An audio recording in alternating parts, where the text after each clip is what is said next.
Hey, Eisen, is there, anything we can do about the prince's hawk? Griffin, I mean.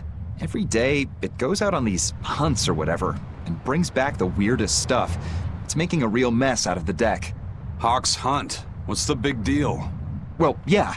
At first it was bringing back good stuff like seaweed and fish, things we could cook with. Sure, I was glad for a while.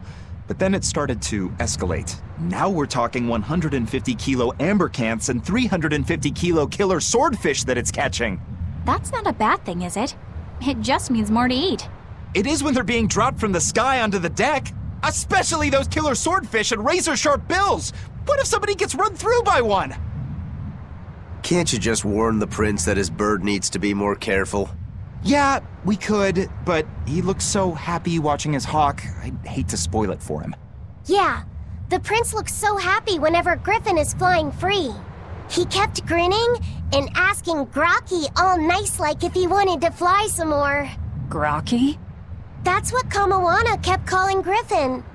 She says she came up with it by combining Griffin and Hawk. This is probably the first time in the prince's life that he's tasted any freedom. His whole life, he's only done what duty dictated of him. Letting Griffin fly was his first free act.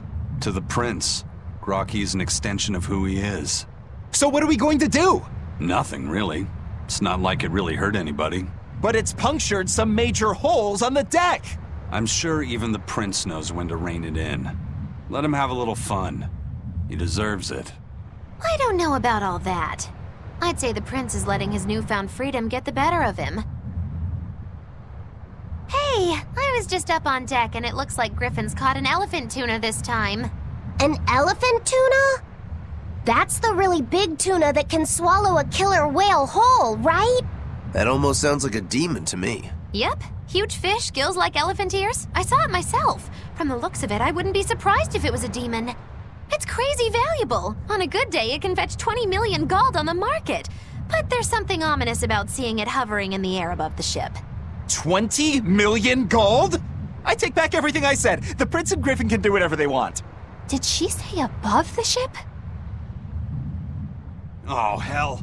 Benwick, we need to stop Prince Percival. Aye, aye, sir. Hey! Don't drop that on the deck! Are you listening to me?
I'll show you the beauty of my spearwork!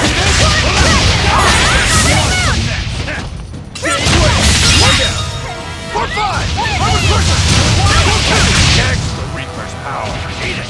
You're wide open! The Reaper's power. Sword dragon! Hurricane Fertile Blue! Form set! Out of my way! Sword dragon! Infernal torrent! Sword dragon! Infernal torrent!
can't die here.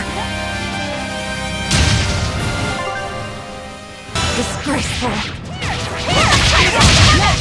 Double haste! Turning down! Thermal skewer! Out of my way!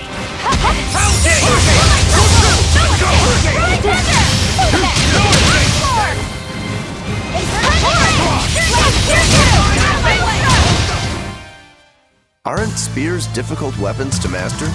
I trained with them for many years. Many years, huh?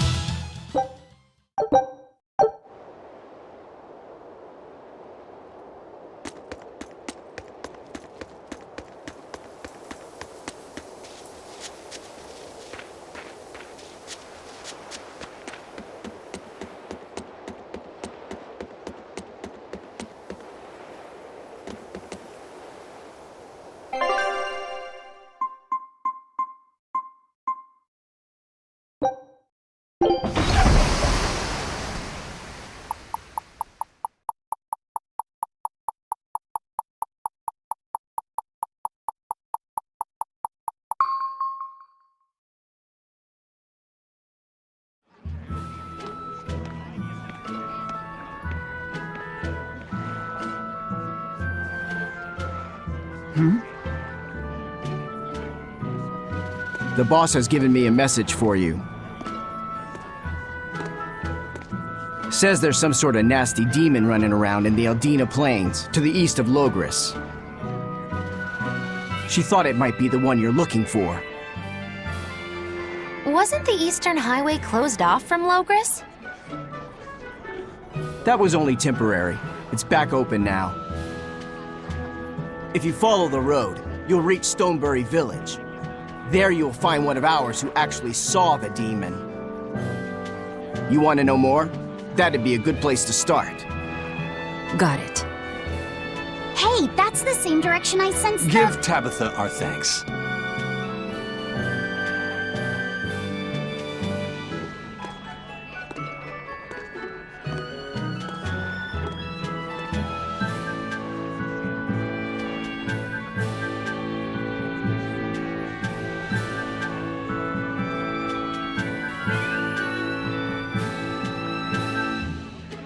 It's looking more and more like we're on the right track. We ought to go check out that Bloodwing story. Then let's start by going to Stonebury. Hey, Eisen, did I say something wrong back there? No. I just didn't think we needed to give the Bloodwings any information for free. Huh? He means the Earth Pulse points, kid. We're the only ones who know about them. But aren't we on the same side as the Bloodwings? We're not enemies with them. But I wouldn't go so far as to call them our friends either. That's just how it goes in the underworld. Things can change at the drop of a hat. A poison hat. But how are they supposed to trust us if we don't show them trust in kind? That messenger knew our faces, even though we'd never met. He was here waiting for us, even though we hadn't told anyone where we were going. You're right. We hardly know the first thing about them, and yet they seem to know every move we make. They could easily sell us out if it struck their fancy. They'll work with us as long as we're a useful ally in their resistance against the Abbey. But the more tricks we can keep up our sleeve, the better. We've got each other's back, but only as long as we hold a knife up our sleeve. That's what counts as trust in the underworld. That sounds terrible. But at least you can trust that Tabitha's cooking will be tasty. Can't argue that.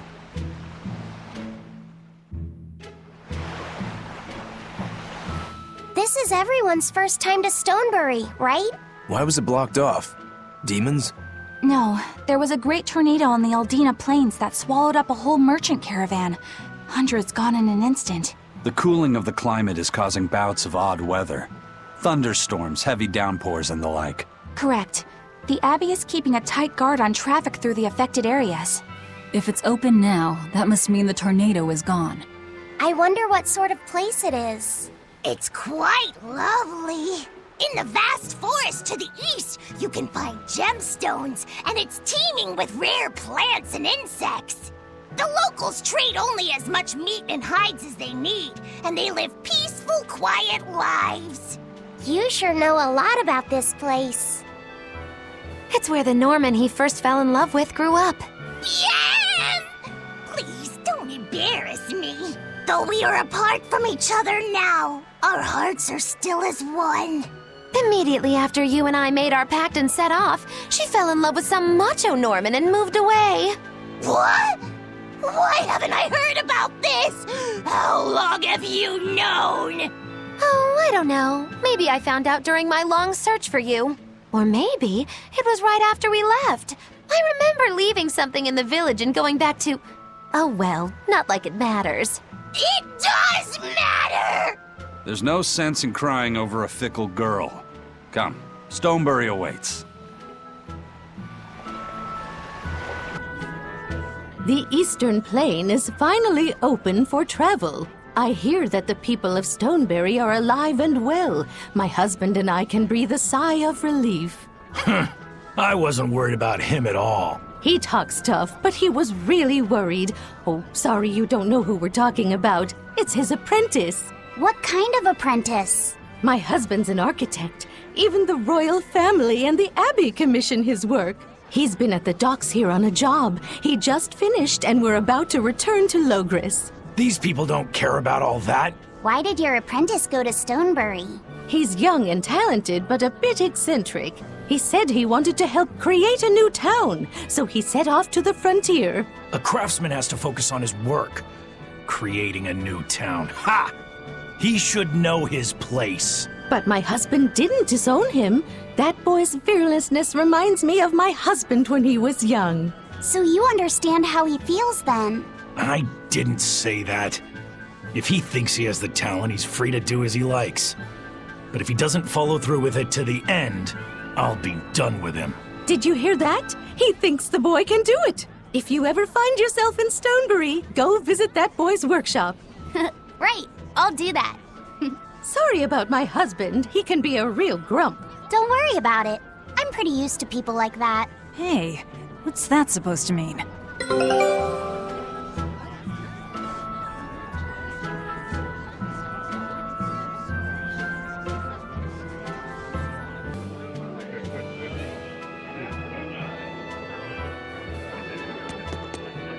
I'm so happy things have been peaceful around the capital. I can come to the harbor to shop without fear. I heard that those demons that made a mess of the palace have been wrecking towns all over, though. But Shepherd Artorius and the fine folks at the Abbey are on the job. I bet those demons are quaking in their britches. Let's hope that's the case. Of course it is. Lord Artorius is incredible. The demons have been mostly cleared from the area around the capital. Your love for the Abbey and the Shepherd are great and all, but I'd keep it down. If you keep poking around the bushes, you might catch yourself a snake. A snake? There's a rage-crazed girl out there who hates the Abbey. She's a real viper, that one. She sounds awful. That's what I hear. Who are you calling a viper?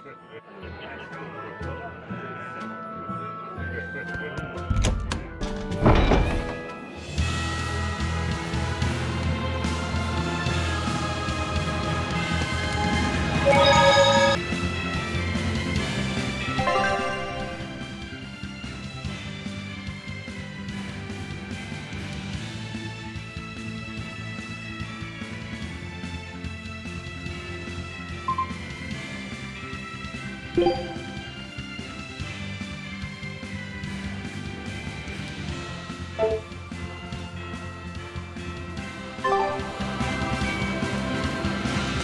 think I've finally gotten used to it. Used to what? Your powers. I think I've finally got a handle on them in a way that feels right. That's good. Hopefully you won't faint anymore.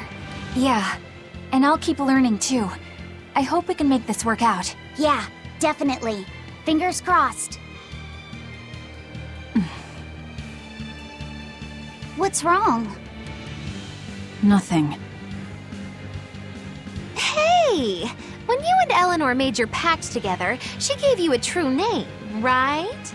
Was it a good one? True name? What's that? It's a special name in the ancient tongue given to a Moloch as a necessary step in forming a pact with a human. I gave Bienfu the name Fushicast. It means thing. That's pretty messed up. It's just my own little way of showing affection. So what kind of name did you get, Laphicet? What's the matter? She didn't give you a really weird name like Magulu gave Bienfu, did she?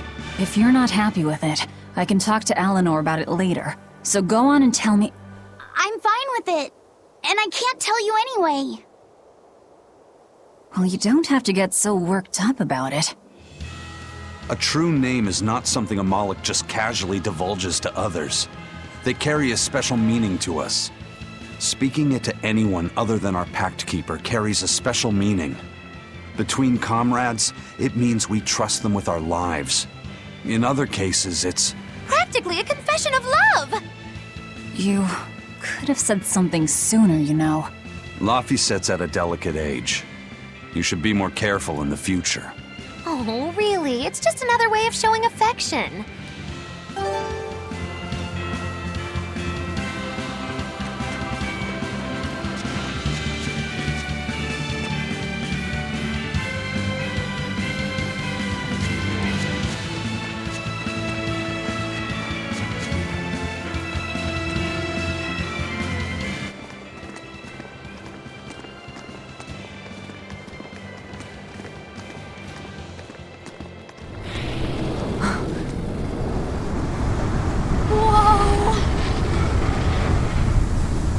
Dragon.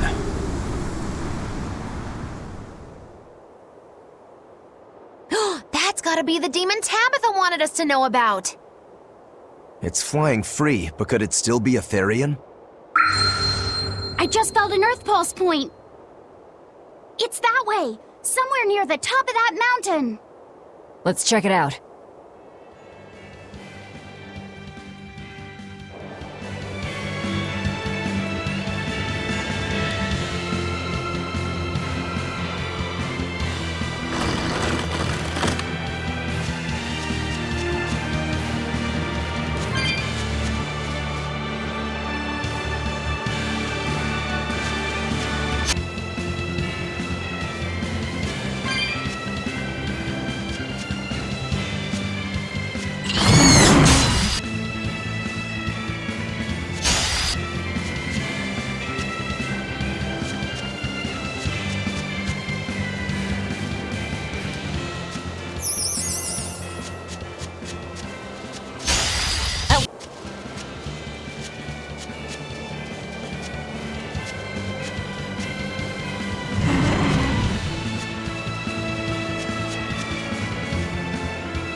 Forward! Let's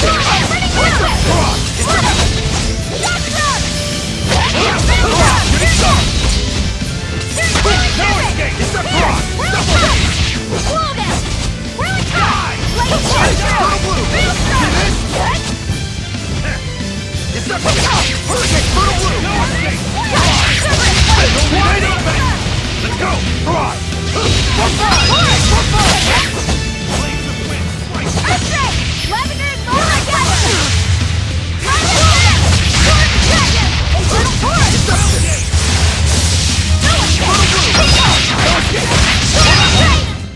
I'll cut down anyone in my way!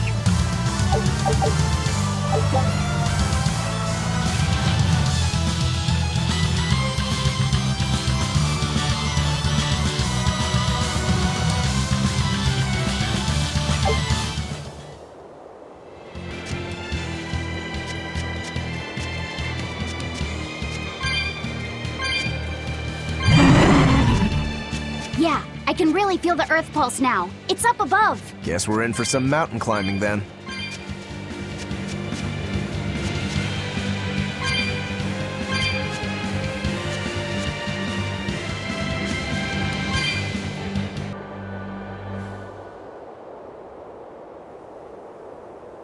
The exploration of the outer seas is going super well. Yeah. It's all thanks to you guys chipping in. Oh, we haven't done all that much. Well, don't rest on your laurels just yet. Worse things happen at sea, you know. The scouting ship could always get eaten by some giant tentacled horror from the deeps. Danger's a part of the job. Besides, Ifreed's pirates are all about venturing into the unknown. I wonder what's still hidden out there for us to find. Terror Island, for one thing. According to ancient legends, it's an island that moves across the outer seas like a ship. Really? I've never heard of an island like that. Nobody knows if it's real or not, which is exactly why we have to try and find it ourselves. Awesome!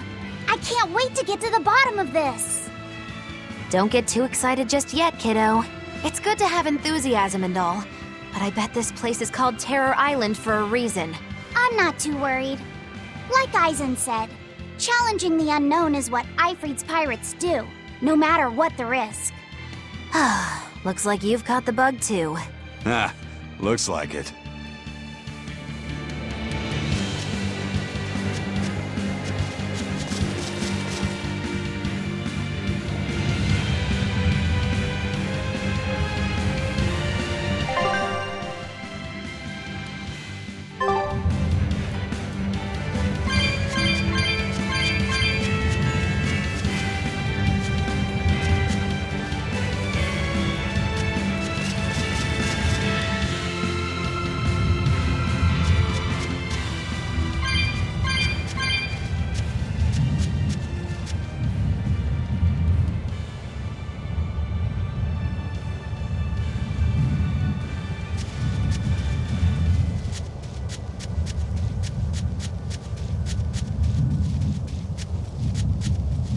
I can't wait to take a good look around. Whoa, now that's what I call a view. I agree that it's beautiful, but don't leap about so much. You'll fall. I can sense many Earth pulses under this place. I figured you'd notice that. An intricate web of Earth pulses crisscrosses the land under the Aldina Plains. Mountains like these would normally take tens of thousands of years to form, but these popped up in about a millennia. So the Earth pulses have affected the land? Exactly. Long ago, people wielded arts that allowed them to manipulate the Earth pulses and control the very land itself. How could arts like that exist? Perhaps they pushed against key points on the Earth pulses? Like how acupressure can improve a person's blood flow. That's a rather forced comparison, but you may be right. Either way, those arts have been lost for eons. I'm impressed, Eisen. You know a lot about everything. Not at all. There's so much I don't know. For example, the name of these flowers. That's why I travel. To learn. Aldina alabaster grass. That's the name of this flower? Yes. A long time ago, my brother showed me a picture of it in one of his books. They're fragile flowers. They die quickly on their own, but if enough of them gather together, they can survive. Fields of them form beautiful white carpets of flowers. In some cultures, they symbolize kinship, the bonds between people. Kinship? Huh. I'll remember that. You and your brother taught me something new today. I'll never forget either.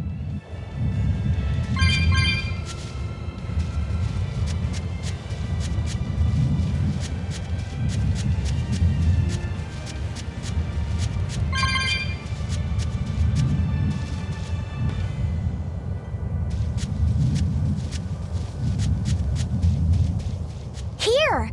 This is the Earth pulse point I've been feeling! No Therian and no barrier.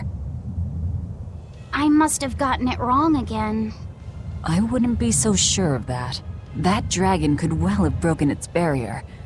Or it might have been too powerful for the Abbey to subdue. You could be right. After all, dragons make for the strongest demons. The problem is, we don't know if it's a Therian or not. Yeah, Let's stick with the plan and head to Stonebury to gather more information.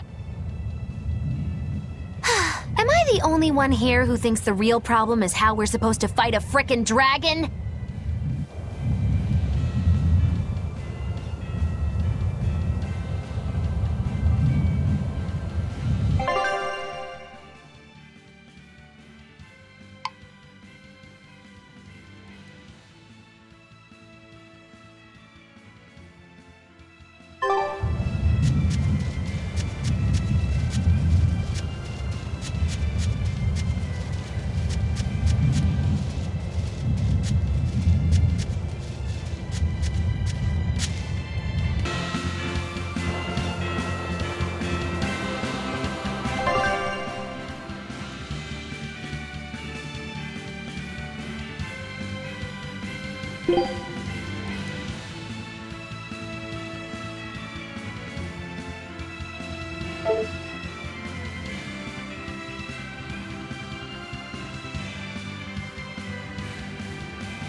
Alright, if I were a Bloodwing, where would I be? We'll start at the inn. It only makes sense. Yay! I found so many blueberries! What are you gonna do with all those? Make jam? I'm going to feed them to my chickens. That way they'll lay eggs with purple yolks. What? You know that won't work, right? It sure will. The color of yolks change depending on what a hen eats. My grandma taught me that. Actually, we always feed our chickens corn. Is that why their yolks are yellow? What are you gonna do with purple eggs anyway? Tourists are coming from the capital again, right? I bet they've never seen purple eggs, so I figure I could sell them for a lot. Maybe I can even make our village famous! You've thought this out. But will they really sell? You know what they'd make, right? Purple fried eggs, purple omelets, purple egg fried rice. Hey, would you want to eat a purple omelet? Strange things sell, right? You don't have to be so mean just 'cause you can't think of a better idea. Oh, sorry. Here, let me help you. Fine. Go catch a whole barrel full of jewel beetles. If we feed them to my chickens, we'll get eggs with yolks like shining jewels. I really wouldn't want to be your chickens, but...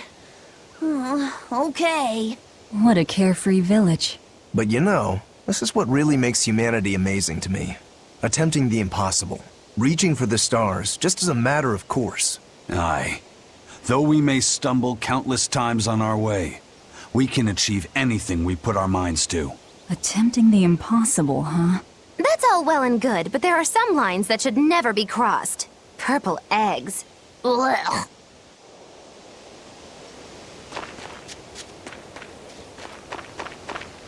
Raspberries, strawberries, blueberries. They all grow in abundance around Stonebury. We even have a fairy tale about it.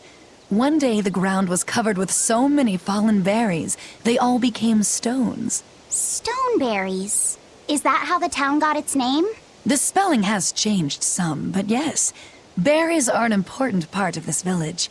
We harvest local berries to make jams, pastries, gels, and all sorts of sweets. Berry-flavored gels! I've never had one. We've exported our jam and fruit for a while now, but our raspberry gels are still being perfected. Aw, rats. Are the vegetables growing in that field special too? I don't think I've ever seen anything like them before. You've got sharp eyes. But that's right. They're a rare species of wild potato. They're red and they're called radish bells. We discovered them in the mountains nearby. Sadly, the potatoes are actually highly poisonous. Really? They look so good. They do, but the skin and the sprouts are toxic. If you aren't careful when removing them, it's Poisonville for you. Deadly poison aside, they're sweet, fluffy, and go great with butter. And when they're fried nice and crispy, they're the best. So just skin them and sell them. What's the problem? Yes, we've thought of that, but the way they are now, you have to peel off quite a bit before you get to the edible part. Peel one as big as your fist, and all you get for your trouble is a bit of meat the size of an egg yolk. That's why we're selectively breeding them. One day, they'll have only a thin layer of poisonous skin. Why not breed them to get rid of the poison altogether? With no poison, bugs will eat them, and they'll be more vulnerable to cold and heat. With potatoes, as with people, getting rid of everything harmful isn't always for the best.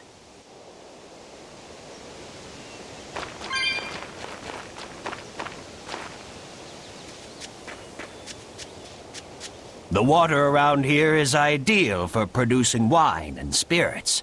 I've been thinking about fermenting something new. What will you make? This region's specialty is berries, so a berry wine? But the chilly air and level of humidity here should be just right for making an amber draft, don't you think? Considering the geography around here, the water must contain a high mineral content. If you use it to make a rice wine, the taste will be unique. I've considered all those options, but I must create something that can surpass my greatest rival, Sleeping Princess. But that's nearly impossible to make. Exactly. Not an easy task, to say the least. Sleeping Princess is made by filling an emerald cask with water from an enchanted mountain spring and sitting it in direct sunlight for 7 years. The water's magic causes it to change color each year. When it reaches the same deep green hue of the cask, it's ready. Solar fermenting, huh? It won't be easy to surpass a marvel of the winemaking world like Sleeping Princess. True, but I've finally found it. The ultimate stone. A gemstone? Will you make a cask from it? That would just make it an imitation. No. What I found can only be called a natural rock filter. You're filtering wine with a rock? Deep in the heart of these mountains, I found a stone that absorbs liquids. I tried using it to filter a berry wine. The taste of it was unbelievably crisp and bright. It preserved the luscious richness of the berries, while adding a clarity that left me breathless. I call it Pure Land wine. There is no better. May I have a taste? My apologies, but it took me 10 years to make a single thimbleful. I drank that thimbleful for my tasting. It'll be about 50 years before I can make a decent batch. I doubt I'll see a full bottle in my lifetime. 50 years, huh? Meet you back here, then? I've never been so glad not to be human.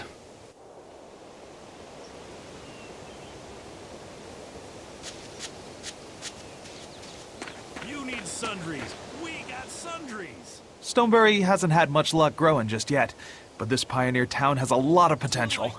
Trees grow well here, and the lumber is of great quality. Oh, we're also close to the quarries, so stone isn't a problem. As long as the demons are contained, this country will rebuild. The need for stone and lumber will soar. Best of all, this area is quiet, has beautiful lakes, and is a perfect place for a craftsman like me to work. And why settle for anything less? I do feel that you might be a bit short-handed here. It's hard to build without manpower. You're right. We need something to attract new settlers. Maybe some sort of specialty item? Is there any fruit or vegetable that can only be found around here? There is a type of potato called the radish bell that we grow, but it's got a few, quirks. If you want to attract people, you should just ring a bell. Come to Stoneberry, where the money grows on trees. A bell tower, huh? That might actually work. We can even use local stones for the bell. The Stoneberry Stone Belfry. It won't work. Huh? Try hitting a rock. Doesn't ring. Ah, how could I have missed that? I'm still such a novice. My master taught me better than this. Think before you build. That's what he always said. I need to do better, and not sully his name. Go on, take a good look.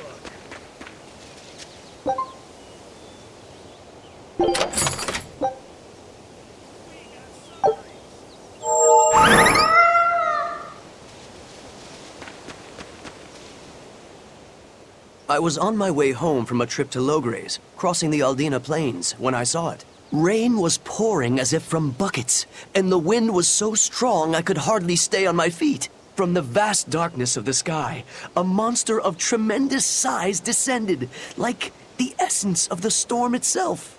A huge flying demon?